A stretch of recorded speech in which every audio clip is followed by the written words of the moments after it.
রাসূল দুনিয়াতে আসার 90 বছর আগের ঘটনা। রাসূল দুনিয়াতে আসার কত বছর আগের ঘটনা? 90 বছর আগের ঘটনা। এই সময় রাসূল দুনিয়াতে নাই। এই 90 বছর আগের ঘটনাটা আল্লাহ সূরা বুরুজের ভিতরে ঢুকাইয়া তখনকার নির্যাতিত মুসলমানদেরকে সান্ত্বনা দিছে। এখন আপনাদের প্রশ্ন, 90 বছর আগে কি ঘটছিল? ঠিক না? 90 বছর আগে ঘটনাটা কি? 90 বছর আগে একটা ঘটনা ঘটছিল। 90 বছর আগে তখনকার সময়ে একজন জালেম শাসক ছিল। কি ছিল? জালেম শাসক। জালেম শাসক ছিলেন। জালেম শাসকের কাজ হইল কারণে অকারণে মানুষের উপর নির্যাতন করা। আপনি কথা বললেই আপনার উপর নির্যাতন করা, কারণে অকারণে আপনাকে হয়রানি করা। এটা হলো জালেম শাসকের কাজ। তখনকার যুগে একজন জালেম শাসক ছিল। সে নিজেকে খোদা দাবি করত, বলতো আমি তোমাদের রব, আমি তোমাদের প্রভু। যারা তাকে খোদা মানত না তাকে তারা হত্যা করত। এই প্রভু নিজেকে খোদা দাবি করত, বলতো আমি তোমাদের রব, আমি তোমাদের প্রভু। তারা যে খোদা মানত না তারা হত্যা করত। আমার কথা বুঝতে জন্যি কত বড় জালেম, কত বড় জালেম শাসক। তখনকার যুগটা ছিল জাদুবিদ্যার যুগ। জাদুবিদ্যা বেশি চলত। তো সবচেয়ে প্রবীণ জাদুঘর সে বৃদ্ধ হয়ে গেছে, বুড়ো হয়ে গেছে। তো সে একদিন বাদশাকে বলল যে আমি যদি মারা যাই তা আমার এই জাদুবিদ্যা তো আরেকজনের শিখাইয়া যাওয়া দরকার। তাই আমাকে আপনি একজন মেধাবী ছাত্র দেন, যারে আমার এই আগাম কুগাম শিখাইয়া যাওয়া যায়। তো বাদশা চিন্তা করলো কথা তো ঠিক। একটা মেধাবী ছেলে তালাশ করে বাইর করছে। বাইর করে এই বৃদ্ধরে দিছে যে এরে তুমি জাদু শিখাইও। বৃদ্ধ যা শিখছিল তা যুবকরে শিখানোর চেষ্টা করা শুরু করছে। যুবক তার বাড়ির থেকে প্রতিদিন বৃদ্ধর কাছে যায় জাদু শিখতে। একদিন রাস্তার মধ্যে দেখে এক হুজুরে ওয়াজ করে। মনে করেন আপনার এই রাস্তা দিয়ে যাইতেছে, একই দেখে আমি কেন ওয়াজ করি, হেওয়া এভেন্ডেলে বলছে, এরকম বিষয়টা। তো ফাদ্রি ওয়াজ করে, যুবকে জাদুবিদ্যা শিখতে যাবে, মাঝখানে হুজুরের ওয়াজ শুনতে বসছে। ওয়াজ শুনে দেখে ভালোই তো লাগে, খারাপ না, আর একটু বই। এই বইতে বইতে কয়েক মিনিট বসছে, 10-15 মিনিট ওয়াজ শুনছে। শুনে যুবক আবার চলে গেছে জাদু শিখত। তো প্রতিদিন সে জাদুবিদ্যা শিখতে যায় আর দে হুজুরে বইয়ে ওয়াজ করে। আর তারও হুজুরের প্রতি এমন এক আকর্ষণ ঢুকছে, সেও চিন্তা করলে যে না, হুজুরের কথা বড় মজা, আমি একটু শুনি। দেহে হুজুরে ওয়াজ করে একত্ববাদী খুদার। আর তখনকার মানুষ খুদা মানত কারে? এই কয়েকজনে ওয়াজ বুঝতে যায়, আর বাকি সব আমার মুখের ভাই যাই রয়েছে। উত্তর না দিলে বোধ ওয়াজ বুঝুন না আপনারা, ওয়াজ বুঝতে শুননি। 2-1 ভাই যে ওয়াজ বুঝতেছে। বাকি দেশের সব জনগণ খুদা মানত জালেম শাসককে। আর এই যুবক ওয়াজ শুনলো, ফাদ্রিয়ে ওয়াজ করে একত্ববাদী খুদা। যুবকে চিন্তা করছে, কিরে ফাদ্রি দি খুদা আর একজন হয়, আর দেশের সব জনগণ আমরা যে মানি ওই বাদশারে খুদা মানি, হুজুরে দেখো খুদা বলে আর একজন আছে। এটা নিয়ে সে খুব চিন্তায় আছে। তো এরপরে জাদু শিখে আর হুজুরের কাছে আস্তে আস্তে একদিন কথা শুনতে শুনতে, তার আসল রবের কথা শুনতে শুনতে সে এই হুজুরের হাত ধইরা কালেমা বইরা ঈমান আনছে। ঈমান আনছে। আনার পরে প্রচুর স্টাডি করতে শুরু করলো, গবেষণা শুরু করলো, ভাবতে শুরু করলো। ভাইবা কয় ঠিকই তো আছে, বাদশা খুদ হইব কেমনে? এটা আমাদের মতো না, তুই খুদা হয় কেমন? এই বিষয় নিয়ে খুব চিন্তিত। আর যুবক যত ভাবতেছে, আল্লাহ তার রাস্তা তত সহজ করে দিতেছে। এই বিষয়টা তার ভিতরে সবসময় একটা টেনশন আর চিন্তা, যে মানুষ যে সবাই বাদশারে খুদা মানে, তা আসল খুদা না। মানুষ তো তারা খুদা মানে। এর ভিতরে তার ভিতরে একটা সন্দেহ আছে, হাসা ওই পাদ্রিটা সঠিক না বাদশাই সঠিক, এটা নিয়ে একটা চিন্তা আছে। একদিন রাস্তা দিয়ে যাওয়ার সময় দেখে গ্রামের সব মানুষ এক রাস্তার মধ্যে দাঁড়ায় রয়েছে। সে যাবে রাস্তার ওই পারে, কিন্তু মাঝখানে দেখে একটা ভয়ঙ্কর এক প্রাণী বসা, ভয়ঙ্কর প্রাণী। এখন এই প্রাণীর ভয়ে গ্রামের কেউ এই দিকেও আসে না, এই দিকের মানুষ ওই দিকেও যায় না। যুবক করছে মহা মুসিবত, আমি যাবো কেন? এই প্রাণীর ভয়ে সব মানুষ দাঁড়িয়ে আছে। হঠাৎ করে যুবকের মাথায় একটা প্ল্যান আসলো যে আজকেই আমার পরীক্ষা করার সময়, আসল রবকে। আজকে আমি পরীক্ষা করবো যে আসল রবকে। এই বইলা সে একটা পাথর লইছে, ছোট্ট পাথর লইয়া কইতাছে যদি একত্ববাদী খোদা সঠিক হয়, পাদ্রী যে দাওয়াত দিছে সেই খোদা যদি সত্য হয়, তাহলে পাথর দিয়া তো একটা মুরুগ মারাও সম্ভব না। কিন্তু এই পাথরটা মারার সাথে সাথে যেন এই ভয়ঙ্কর প্রাণী মারা যায়। সঠিক খোদা যদি হয় পাদ্রীটা, আর যদি সঠিক খোদা না হয় তার এটা মরবে না। এই বইলা ডিল মারতেই ছোট্ট পাথরটা ডিল মারছে, একদিকে ডুইকা আর একদিকে বেরিয়ে গেছে। ওই প্রাণীটা জাগাতেই মারা গেছে। বলুন তো দেখি, যুবকের ইমানি জজবা বাড়ছে না কমছে? ইমানি জজবা বেড়ে গেছে। এখন তো যুবক কয় সর্বনাশ, তাহলে আমার টার্গেট ঠিকই আছে, খুদার পরিচয় পেয়ে গেছে। খুদার পরিচয় পেয়ে যুবক খুব খুশি, আমি আমার রবের পরিচয় পেয়ে গেছি। এতদিন এই বাদশাকে খুদা মানছি, হ্যাঁ কোনো খুদা টোদা না, দেশের মানুষও তারা খুদা মানতেছে, আসল রবের পরিচয় পেয়ে গেছি। যুবক এবার একটু ডংলিয়া পড়ছি আমিও। সম্মানিত সুধী, যুবক চিন্তিত। আমরা একটা কাজ করেন, বক্সে হালকা একটু ইকু দেন, বক্সে দেন। আপনি রিপিও কি কয় এটারে, মনিটরে দিয়েন না, মনিটরটা আমার কাছে তো, বক্সে দেন, হালকা দেন, শ্বাসটা না টানে। সম্মানিত সুধী, এখন এই যুবক তার ইমানি জজবা বাড়ছে। সে চিন্তা করলো আমি আসল রবের পরিচয় পাইছি। আমল শুরু করছে, ইবাদত শুরু করছে, রবের প্রতি তার যথেষ্ট পরিমাণ বিশ্বাস চলে আসছে, জান প্রাণ দিয়ে রবের গোলামি করা শুরু করছে। কিন্তু ওই যে প্রাণী মারছিল, গ্রামের মানুষ দেখছিনি, এই গ্রামের মানুষ এই দৃশ্য দেখিয়া কয় এই যুবক সাধারণ কোন যুবক না। এটা স্বাভাবিক কিনা? আমনের সামনে যদি আমি বড় একটা বাঘ মেরালে ডিল মেরা, তা আমার মুড়িদানের আর অভাব পড়তো না। কথা ঠিক নেই? এখানে বাংলাদেশ, ফু দিয়া ডিম পাঠাইলে মুড়িদানের অভাব নাই, লাইন ধরে মুড়িদানের, বেড়া বেড়ি যা আছে সব মুড়ি দিয়ে জায়গা। আর এই যুবক একটা প্রাণী মারছে, বিশাল ভয়ঙ্কর প্রাণী, তাও ছোট্ট একটা কণা পাথর দিয়া। বুঝেননি কি পরিমাণ তার ভক্তবৃন্দ বাড়ছে। মানুষ কয় এই যুবক সাধারণ না, তো মানুষ তার কাছে যায়। যুবক গেলে পরে ফু দেয়, তো অনেক রোগ ভালো হয়ে যায়। কুষ্ঠ রোগ লইয়া যায়, ফু দিলে ভালো হয়ে যায়। আতুল্লুলা মানুষ যায়, ফু দিলে ভালো হয়ে যায়। কেরামতি খালে আরো বাড়তেছে। মানুষ কয় সর্বনাশ, এই যুবক সাধারণ না। তো এরকম করতে করতে এইগুলা কিন্তু একসময় সইরা যায়। একজনের মুক্তি আরেকজন, একজনের মুক্তি আরেকজন করতে করতে পার্লামেন্টে এই খবর চলে গেছে।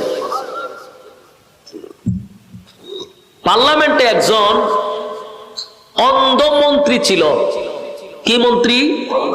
অন্ধ মন্ত্রী, চোখে দেখতো না। এই অন্ধ মন্ত্রীর খানে গিয়া মেসেজ গেছে যে কই মন্ত্রী সাহেব, সারা জীবন তো আর দুনিয়া দেখছেন না, অন্ধ মানুষ আপনি, আপনার চোখ ভালো হওয়ার একটা মেডিসিন পাইছি। অন্ধ মানুষ যদি উনি চোখ ভালো হইব, তার কত আনন্দ। জিগা কিভাবে? অমুক জায়গায় অমুক একটা যুবক আছে, তার কাছে গেলে আপনার চোখ ভালো হবে। এই মন্ত্রী কথা শুননা যত স্বর্ণ হীরা মণিমুক্তা আছে সব বাস্কর ভিতরে বইরে গেছে যুবকের কাছে। গিয়া কয় যুবক, এই বাস্ক খুলো, এটার ভিতরে সব স্বর্ণ আছে। জিগায় কেন? বিনিময়ে চোখ ভালো করে দাও। যুবক কয় চোখ ভালো করার ক্ষমতা তো আমার না, আমি তো চোখ ভালো করতে পারি না। তো মানুষ যে বলে তুমি এটা করে দাও সেটা করে দাও, বলে এগুলো তো আমি ভালো করি না, আমার রব ভালো করে। এই কথা শুনিয়া মন্ত্রী মারছে হাসি। জিগা আপনি হাসেন কা? হয় তুমি যে রবের কথা কইতেছো, আমি তো হারা দিন রবের কাছেই থাকি। চোখ যদি বালা করতো তে কি আর তোমার কাছে আইতাম? ওই অন্ধমন্ত্রী যে রব মানে বাদশাহ, আর দেশের সব মানুষ তো তার রবই মানে। মন্ত্রী কয় আমি হারা দিন তাকি এর কাছে, এ কি এর খুদা আমি বুঝি টুঝি না, এতে কি চোখ বালা করতো আজের কথা। যুবকে কয় আপনি যেই বাদশার কথা বলতেছেন সে তো খুদা হওয়ার কোন যোগ্যতা রাখে না, খুদা হওয়ার কোন যোগ্যতা তার নাই। মন্ত্রী কয় তার মানে তুমি কি বাদশাকে খুদা মানো না? বলে না। এর পরিণাম তো ভালো হবে না। বলে জানি মৃত্যুদণ্ড হবে, আমি আমার আসল রবের জন্য জীবন দিতেও প্রস্তুত। মন্ত্রীর কাছে বলতেছে যে সে কোনদিন খুদা হতে পারে না, সে একটা জালেম শাসক, তাকে যে খুদা মানে না তাকে সে হত্যা করে, সে আবার খুদা হয় কেমনে? তখন বলতেছে বাবারে এই ফেসা আমার ভালো লাভ নাই, তুমি আমার চোখ বালা করে তো আমি জায়গা। যুবক কইতে চোখ তো আমি বালা করি না, তো তোমার রব রে কেউ চোখ বালা করে দিত? কয় আমার রব তেমনি ভালো করে না। কেমনে ভালো করে? আপনি কালেমা পড়ে আগে রবের উপরে ইমান আনতেইব। ইমান যদি আনেন আমি আমার রবের কাছে একটু রিকোয়েস্ট করতে পারি, আমার রবের দয়া মায়া হইলে আপনারা ভালো করে দিব। মন্ত্রী চিন্তা করলো দুনিয়া তো কিরম দেখছি না, এখন চোখ তো আমার দরকার। ঠিক আছে কালেমা পড়লাম, কালেমা পড়ছে, ইমান আনছে। যুবক এবার আল্লাহর কাছে হাত তুললে কান্না শুরু করছে, আল্লাহ মন্ত্রীর চোখ বালা করে দিছে। এখন তো মন্ত্রীদের ছবি দেখে, ঘটনা কি তারই ছবি দেখা যায়। পৃথিবী এত সুন্দর, মানুষ এত সুন্দর, জীবনে দেখছে না এরপরে কি করতে পারে এটা তো আপনারা বুঝিনি। একের এক জায়গা খালি থাকবো নি, দৌড়াদৌড়ি করবো, ঠেলা মারবো, খামসা মারবো, মানুষের দূরে সিমটি মারে, খামসা মারে, ঠেলা মারে, ধাক্কা মারে, লাইটও গিয়ে দৌড়ালায়, কারেন্টও দৌড়ালায়। জীবনে দেখছে না, ঠিক নেই। মন্ত্রী তখন আর এক জায়গাত নাই। সেইগুলা করতে করতে একদিন পার্লামেন্টে গেছে। অন্ধ মানুষ যারা দেখবেন এরা দাঁড়ানোর সিস্টেম ভিন্ন, এদের হাঁটার সিস্টেম ভিন্ন। এবার এক জায়গায় দাঁড়ায় থাকলে এইরকম ভাবে দাঁড়ায় থাকে, ঠিক নেই। আজকাতে এমনিটা করে আমরা দাঁড়ায় থাকি, এক জাতি ভাবে দাঁড়ায়, দেখা হইয়া এইভাবে দাঁড়ায়। দাঁড়ানি সিস্টেম তার এইরকমই ছিল। এখন তো তার চোখ ভালো হয়েছে, এখন তার দাঁড়ানি সিস্টেম হইলো আমাদের মতো। বাদশা দূর থেকে এটা ফলো করছে, যেহেতু অন্ধ আছে, তুই এক জায়গায় চুপ করে দাঁড়াইত। হেদি এখন খালি খুব চঞ্চল, হেই কেন যায়, হেই কেন লারা মারে, কেন টেক্কা মারে, ঘটনা কিটা? মন্দির বাদশা ডাক দেখ ওইদিকে, ঠিকই চোখে দেখস, দেখি তো হ্যাঁ কেমনে দেখস, চোখে দেখতে না? বলে আমার রব বালা করছে, রব বালা করছে কইছে পড়ে। বাদশায় খুশির চুটে ডিজে গানের আয়োজন করছে। ডিজে গান লাগা কে রে? হ্যাঁ আমি যে ভালো করছি এটা তো আরো জোরে খাওয়া দরকার, তুই যে আমার আগে কইতে তাহলে বিশাল আয়োজন করতাম। আমি যে ভালো করছি তুই পার্লামেন্টে কইছস, আমার কলিজা ঠান্ডা হয়ে যায়। মন্ত্রী কয় তুই কি আসলেই খোদা? পার্লামেন্টের সামনে কয় হ্যাঁ তুই কি আসলেই খোদা? তুই তো আস্তে একটা হুদা, তুই কি এর খোদা? তুই যদি খোদা হইতি আমার চোখ বালা করে দিতি। হ্যাঁ মানুষের কাছ থেকে জোর করে খোদাই আদায় করে নিছস। আমি অন্ধ ছিলাম এতদিন, তুই যদি খোদা হইতে আমার চোখ বালা করে দিতি। আমাকে যে চোখ বালা করেছে উনি হলেন আমাদের স্রষ্টা। তোরে যিনি সৃষ্টি করছেন, আমার যিনি সৃষ্টি করছেন, সাত আসমান, সাত জমিন, সূর্য চন্দ্র, গ্রহ নক্ষত্র, কুল কায়নাত যিনি সৃষ্টি করলেন হুকুম দিয়া, তিনি হলেন আমার রব আল্লাহ। বাদশার মেজাজটা গরম হয়ে গেছিল, চান্দি পুরা গরম। তারে খোদা না মানলি সে হত্যা করে, আর এটা তার ইগুতে লাগছে মারাত্মক লজ্জা। এত মানুষের সামনে পার্লামেন্টে বৈশা একজন দেশের বাদশাকে এইভাবে বেজ্জতি করা, অপমানি করা, এটা কি মেনে নিব বাদশা? বাদশা কয় এরে গ্রেপ্তার কর। গ্রেপ্তার করলো, এরে রিমান্ডে নিয়ে ফিডা, রিমান্ডে নিয়ে মায়ের শুরু করলো। মারতে মারতে মারতে জিগায় কক তোরে কে কালেমা শিখাইছে? ফিডার ছুটে হয় আমারে যুবকে শিখাইছে। যুবকরে গ্রেপ্তার করে আনছে, আইনা যুবকরে ফিডা শুরু করছে। ফিডাইতে ফিডাইতে যুবকরে তোরে কাটা কালেমা শিখাইছে, হয় হাত দিয়ে শিখাইছে। হাত দিয়ে গ্রেপ্তার কর, হাত দিয়ে তুলছে ফিডা, মানে যে শিখাইছে এর ফিডা। এইভাবে মায়ের শুরু করছে। কারণ আমি আগেই বলছি সে কি জালেম শাসক। সে কি শাসক? জালেম শাসক। তিনজনকে ফিডাইতে ফিডাইতে লাস্টে কয় তিনজনে তো ইচ্ছা মতো ফিডাইছি, এখন ক তোরা রবকে? তিনজনের কয় রব হলেন আল্লাহ, যিনি আমাদেরকে সৃষ্টি করছেন। বাদশাহ কিরে এত ভিটা গেল কো কয়াম নইতো না। মন্ত্রীর মাথার উপরে একটা করাত রাখছে, করাত চিনুন না আপনারা, বুলার মানুষ গাছ দেখাটে, এই করাত মাথার উপরে রাখছে। রাখা কয় মন্ত্রী, যদি তুই আমাকে রব বলে স্বীকার করস ছেড়ে দিব, আর যদি স্বীকার না করস করাত দিয়া মাঝখান দিয়া দুই ভাগ করব। কিতা বুঝলেন? আমরা এখানে যারা বসা, আমি বক্তা সহ, আমরার মাথার যদি একটা খরাত রেখা কয় আমরা একটা টান দিব, আমরা ইমান থাকবো নি? ডাইরেক্ট আমার 14 গোষ্ঠী হিন্দু আছেন, জয় শ্রীরাম করে দূর শুরু করবো। ইমান ইগানই শেষ। আমরার যে তালের ইমান, 5 টাকার একটা সার কাছে আমরা ইমান বিক্রি হয়। বাস্তব না বাস্তব? বুড়া বুড়ি আইলে দেখবেন, হ্যাঁ চা খাইছে এক চেয়ারম্যানের কাছ থেকে, চেয়ারম্যানের জায়গায় বুটটা কারা দিবে, চা দিয়ে আপনি খাওয়াইছেন, বুট তো আপনারই দিব। ই চেয়ারম্যান খালি গেছে, আর এক চেয়ারম্যান আয়া ঢুকছে, হের ভিত্তে জিগায় বুট কারে দিবি, চিন্তা ভাবনা আছি। চেয়ারম্যানের দুধ চা খাওয়াইছে, ও বুট কারে দিবে, আপনারই দিব। ই চেয়ারম্যানও গেছে, হে দোকান থেকে লড়ে না, আরেকজনের ঢুকে দেখে, কিরে বুট কারে দিবি, কইতারি না, হতে একটা কফি খাওয়া। কফি খাওয়ানোর পরে জিগা বুট কারে দিবি, আপনারই তো দন লাগে। বলুন তো বুট কয়টা দিছে, কয়জন রে?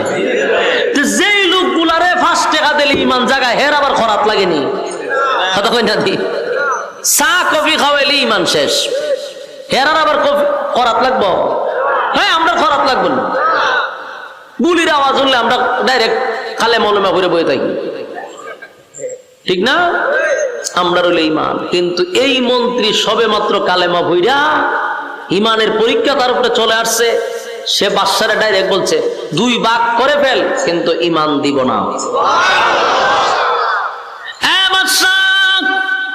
তার 1 নম্বর কারণ হলো, আমি আমার রবকে শুধু একদিন ডাক দিয়েছিলাম, আমার রব আমার ডাকের সাড়া দিয়া আমার চক্ষু ভালো করে দিছে, সেই রবের সঙ্গে আমি বেঈমানি করব না। কালেমা পড়ছি তো পড়লাম, ইমান দিব না, প্রয়োজনে রবের জন্য জীবন দিয়া দিব। বাদশার অর্ডারে মন্ত্রীর মাথা 2 ভাগ করা হয়েছে, ইমান দিছে না কিন্তু জীবন দিয়া দিছে। এবার পাদ্রীকে বলে, পাদ্রী বল খোদা কারে মানুষ? বলে আমার রব আল্লাহ, যার উপরে ইমান এনে মন্ত্রী মারা গেছে আমি তার উপরে ইমান আনছি। বাদশার অর্ডারে পাদ্রীকেও 2 ভাগ করা হলো। এবার যুবকরে বলে, যুবক রে, 2 জনরে তোর সামনে হত্যা করছি, তুই কারে মানুষ? যুবক কয়, এই 2 জন যার জন্য জীবন দিছে আমি তারে মানি। বাদশা কয়, দেখ এখনো ভালো আছে, তুই আমার একবার রব হিসাবে স্বীকার কর, আমি তোরে ছেড়ে দিন, তোরে আমার খুব দরকার। যুবকে কয়, আমার জন্য তাদেরকে মারলি, আর আমি বুঝি ছেড়ে দেব ইমান? এর থেকে কোনো কঠিন শাস্তি থাকলে তুই আমারে দিতে পারস। বাদশাকে খুব অপমান করার পরে বাদশার খুব লাগছে। বাদশা কয়, তুলে এর থেকে তোর কঠিন শাস্তি দিব। 2 পাও বাঁধছে, বাইদা হাত 2টা বাঁধছে, বাইদা স্পেশাল বাহিনী দিয়া এই যুবকরে পাথরের পাহাড়ের উপরে নিছে, নিচেও পাথর উপরে পাথর, ও সাত্তিকে সবার সামনে তারা ধাক্কা মাইরা পাথরে ফালাই দিবি, বর্তা হয়ে যাবে। সব বাহিনী তারা লইয়া গেছে পাহাড়ের উপরে, হাত পা বাইন্দা নিয়া ফালাই দিবে। এমন সময় যুবক কয়, আল্লাহ আমার হেফাজত করো, আর এই জালেম গুলারে ধ্বংস করে দাও। যুবকের দোয়া গেছে কবুল হইয়া।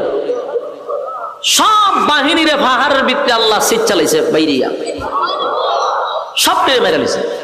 যুবক বাদশার সামনে হাজির। বাদশার দিকে কিতা খবর? বাদশা ছায়া দেখে বাহিনী নাই, যুবক কানা। ঘটনা কিতা? তোমার না পাঠাইছি পাহাড়ের উপরে মারবার লাগিয়া, আমার বাহিনী কো? সব বাহিনী বর্ত হয়ে গেছে গা। তুই এলি কেমনে? খামারে আমার রব বাঁচাইছে। সোয়ান।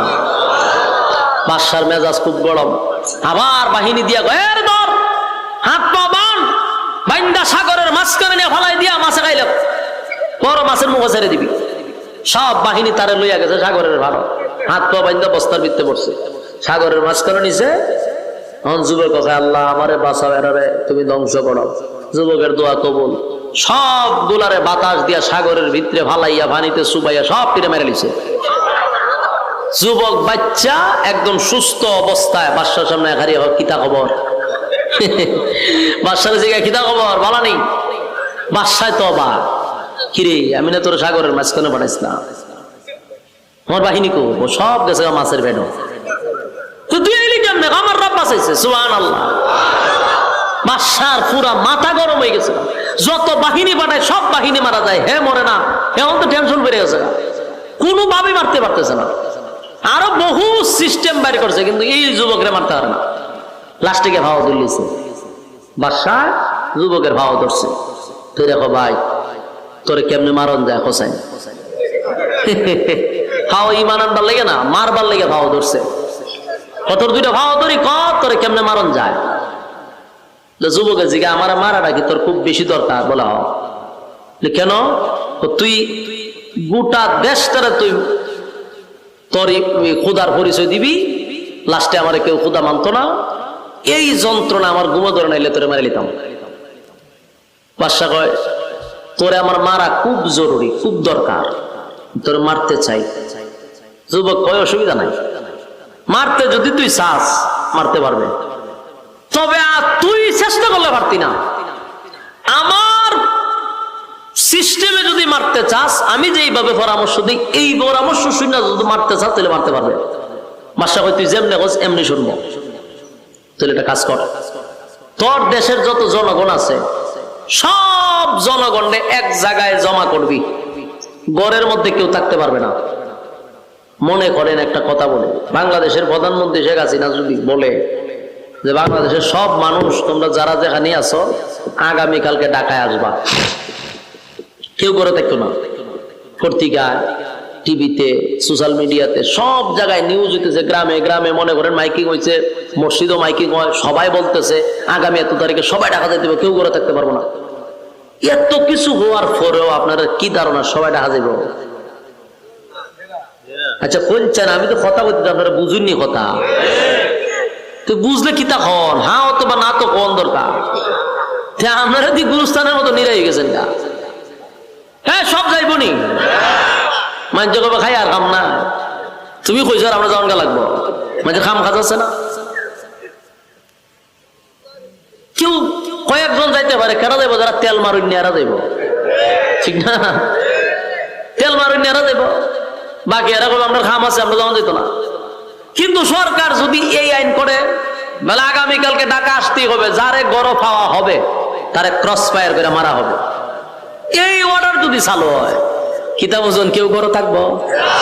গাড়ি না ফেলে আটটা যাওয়া শুরু করবো। আটটা না যেতে ওই নদীর মাঝখান দিয়ে সাঁতরাইয়া যাইব, কারণ যদি ভাই তাহলে ক্রস ফায়ার করবো।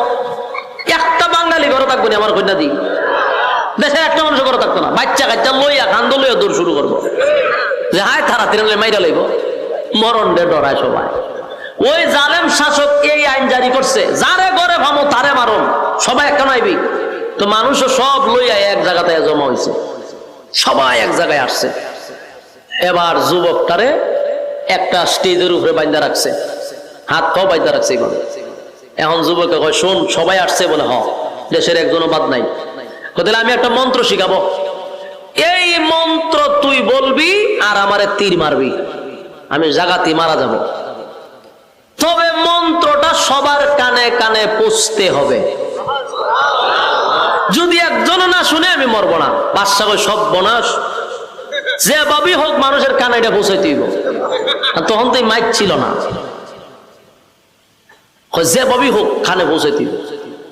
তো যুবকে বলছে, মন্ত্র শুরু করলাম, বিসমিল্লাহি রাব্বিল গুলাম, বিসমিল্লাহি রাব্বিল গুলাম। এই কথা বইলা তীর মারবি, আমি মারা যাবো। বাদশাহ বিসমিল্লাহ রাব্বিল গুলাম এমন ভাবে কইছে, প্রত্যেকের কানে গিয়ে হচ্ছে, বাস তীর মারছে, যুবক স্টেজে মারা গেছে। সুবহানাল্লাহ। শেষ না? শেষ। কিন্তু ঘটনা তো অন্যদিকে মোড় দিছে, ঘটনা অন্যদিকে মোড় দিছে। মাইরা লাইছেন তো, হে বাদশাহ মনে হচ্ছে যে শেষ, সব দামা চাপা দালাইছি, সব শেষ, আমার শত্রু শেষ, আমি এখন এককভাবে রাজত্ব করব। এটাই তো বাদশা চাইছিল, কিন্তু এই আশা বাদশার পূরণ হয়েছে না। মায়েরা সারছে, দেশের জনগণ হয় ঘটনা কিতা? বাদশা যে খুদা দাবি করে, এই খুদায়ে একটা যুবকরে মারতে পারলো না, কত চেষ্টা করলো। পানিতে ফালাইলো মরল না, পাহাড়ের উপরে নিল মরল না, শুলিতে ঝুলাইলো মরল না, পাথর মারলো মরল না, কত চেষ্টা করলো, যুবকরে মারতে পারলো না। কিন্তু যুবকে মুখ দিয়ে একটা শব্দ বলার সাথে সাথে মারা গেল। ঘটনাটা আমাদের বোঝা দরকার। সুবহানাল্লাহ। দেশের সব জনগণ কয়, হ্যাঁ যদি খুদা হইতো তাহলে একটা বন্দারে মারতে পারে না, হে তো ব্যর্থ খুদা, এ আস্তে একটা খুদা, এখনো খুদা না। যুবক মরার সময় আমাদেরকে একটা মেসেজ দিয়া গেছে, বিসমিল্লাহি রাব্বিল গোলাম। সেই রবের পরিচয় দিয়া গেছে, যেই রবের নাম নিয়ে সে দুনিয়ার থেকে বিদায় হইছে, যেই রবের নাম নিয়ে সে বারবার বেঁচে গেছে, যেই রবের নাম দিয়ে আমাদের চক্ষু ভালো করে দিয়েছে, যেই রবের নাম নিয়ে সে কুষ্ঠরোগ ভালো করে দিয়েছে, সেই রবের মেসেজ আমরা দিয়া গেছে। উপস্থিত 20,000 মানুষ কালেমা পড়ে ঈমান আনছে। একটা জবান বন্ধ রাখবেন, আল্লাহু আকবার। আর জোরে বলেন আল্লাহু আকবার। আর জোরে বলেন আল্লাহু আকবার। 20,000 মানুষ কালেমা পড়ে ঈমান আনছে। মারছে কয়জন? এই অতকান বুঝি তুইও আজনছে, একজন মারছে। তুই একজন হলেন কে রে? হারা রাত বলে ইউসুফ আর জুলেহার ওয়াজ করছে। সহালে হুজুর রেখে জিগে হুজুর জুলেহা বেটা না বেটি? তারপরে তুই ওয়াজ শুনতেছেন। মারলো কয়জন? 3 জন মারছে, একজন না। 3 জন মারার পরে কালেমা পড়লো কয়জন? 3 জনে কোন অপরাধে মারছিল? কালেমা পড়ার অপরাধে মারছিল। যেই অপরাধে 3 জনে মারলো, এই অপরাধে আবার দেখা যায় 20,000 মানুষ কালেমা পড়ছে।